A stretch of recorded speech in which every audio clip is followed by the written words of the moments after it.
And the Vermont senator didn't back off during the CBS debate. You also have a track record of expressing sympathy for socialist governments in Cuba and in Nicaragua. Of course you have a dictatorship in Cuba. What I said is what Barack Obama said in terms of Cuba. That Cuba made progress on education. Yes, I think, really? Yes, because there's no comparing.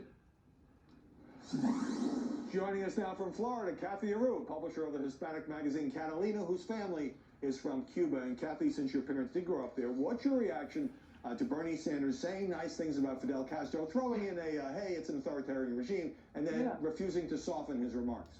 I can't believe he said it, first of all, on 60 Minutes. I thought the next day he was going to make an apology and realize he was factually incorrect, but he did not. He continued, and if you fact check, it's completely incorrect, because in Cuba you had free health care and free education before the Castro regime. Castro actually shut down the university after he took over, so the facts aren't even right. And I don't know how you can compliment a dictator and a communist. This wasn't socialism, this is communism. People died, people are still in jail, were in jail, people lost their houses, my family lost everything. And he's saying that something good came out of a revolution that brought a dictator onto an island that was fine before this dictator. Right. So this is obviously very personal for you, but could younger voters look at this differently? For example, Castro obviously has been dead for 4 years. The Cold War is long over, and the U.S. has diplomatic relations with Havana. Yeah, I know. What's interesting is that younger Cubans have been Republican. They're really a strong Republican group in the Hispanic community.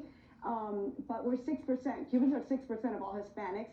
But they've usually been Republican because they were upset about the Bay of Pigs, which, you know, younger Cubans don't really know about. We weren't around. But the younger ones are Democrats. But Bernie, by saying this, has helped all the Cubans now re-educate the new generations and explain the history.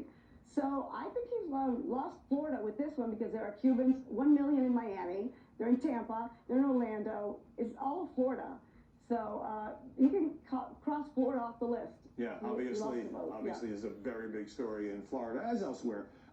Bernie has also been taking some shots at the media. Let me play you a clip of that. Yeah.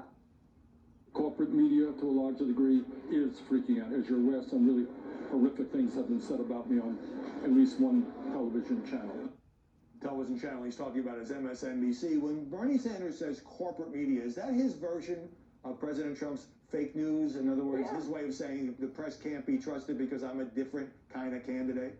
Isn't that funny that once the press starts fact-checking and taking candidates seriously, they immediately say it's all fake news and you can't believe journalists?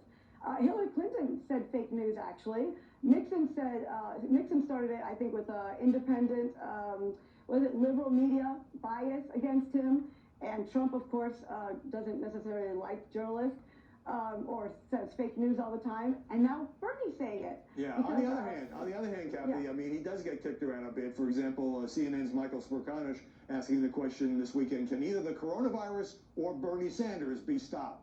But last question for you is, look, Bernie's remarks about Cuba, what he said about the Sandinistas in the 1980s, he honeymooned in Moscow, all of this is old news now being brought back by the press. Do you think the press has done a good job of vetting Bernie Sanders as a serious candidate for president? Now they are. Before it was Feel the Burn, AOC, they're very soft on him with the Bernie Sanders. He seemed harmless and okay.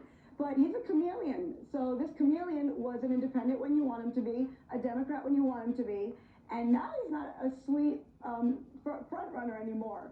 He's a little scary for the Cubans. This is scary, a man who sides with a dictatorship.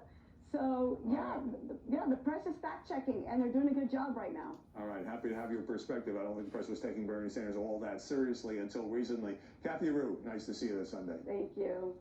After the break, the Trump campaign suing the New York Times over an opinion piece on Russia. How strong is the case? And later, the decidedly mixed verdict against Harvey Weinstein.